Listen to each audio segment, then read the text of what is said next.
സഹോദരങ്ങളെ, കേരളത്തിലുടനീളം സുന്നത്ത് ജമാഅത്തിന്റെ ദഅവാ പ്രവർത്തനങ്ങളിൽ പ്രവർത്തിച്ച ഖാലിദ് ഒമാനിൽ പോയി കുടുംബത്തെ പോറ്റാൻ അവിടെയും SSFന്റെ പ്രവർത്തനങ്ങളിൽ സുന്നി സംഘടനകളിൽ ഏർപ്പെട്ടു.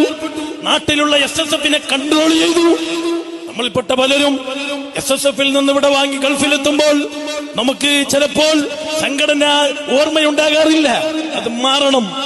ഖാലിദ് ഒമാനിലെത്തിയിട്ട് കേരളത്തിലെ SSFന്റെ പ്രവർത്തകന്മാരെ കൺട്രോൾ ചെയ്തു എങ്കിൽ സഹോദരങ്ങളെ, ഖാലിദ് 2-3 കൊല്ലത്തെ അനിവാസി ജീവിതം കഴിഞ്ഞ് നാട്ടിലേക്ക് വരികയാണ്.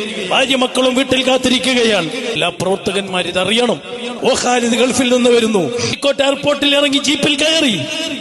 പ്രവർത്തകന്മാരൊക്കെ സ്വീകരിച്ചു. ഡ്രൈവർ ചോദിച്ചു, എങ്ങോട്ട് വിടണം?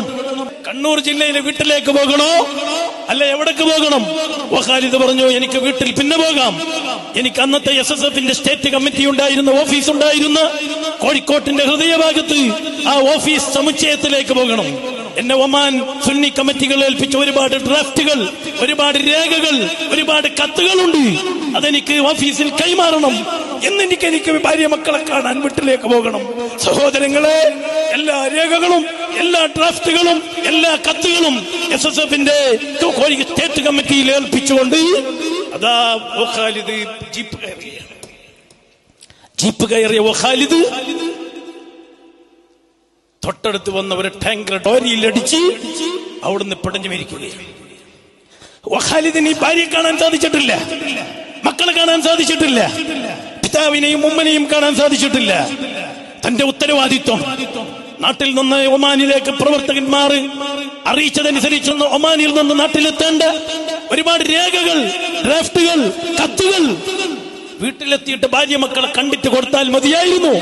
പക്ഷേ ഒരു ചെറുപ്പക്കാരന്റെ, പ്രവർത്തകന്റെ പ്രവർത്തന ബോധം അയാൾ നേരെ ഓഫീസിൽ ഏൽപ്പിച്ചു. എന്നിട്ട് പോയി മരണത്തിലേക്ക്, ഖബറിലേക്ക്. മാതാവിനെ കാണാൻ കഴിഞ്ഞില്ല, പിതാവിനെ കാണാൻ കഴിഞ്ഞില്ല, ഭാര്യ മക്കളെ കാണാൻ കഴിഞ്ഞില്ല. ഇതാണ് പ്രവർത്തനം. ഇഖ്ലാസുള്ള ഒരു പ്രവർത്തകന്റെ പ്രവർത്തനം. എല്ലാ SSFന്റെ പ്രവർത്തകന്മാർ SBS-ൽ നിന്ന് SSFലേക്ക് കടന്നു വരുമ്പോൾ അവർക്കൊക്കെയും ഖാലിദിന്റെ സ്മരണിക പുസ്തകം കൊടുക്കണം. എല്ലാവരും ഖാലിദിന്റെ സ്മരണ പുസ്തകം വായിക്കണം. എന്നിട്ട് പ്രവർത്തിക്കണം. എന്നിട്ട് നാം മുന്നേറണം. ഖാലിദിന്റെ ഹയാത്ത് കാലത്ത് പല ക്ലാസുകളിലും MA ഉസ്താദ് പറയുമായിരുന്നു, നിങ്ങളെ കൂട്ടത്തിലുള്ള ഒരു പ്രവർത്തകന്റെ മാതൃകാ ജീവിതം എനിക്ക് മാതൃകയാണ് എന്ന് MA ഉസ്താദ് പറയുകയുണ്ടായി.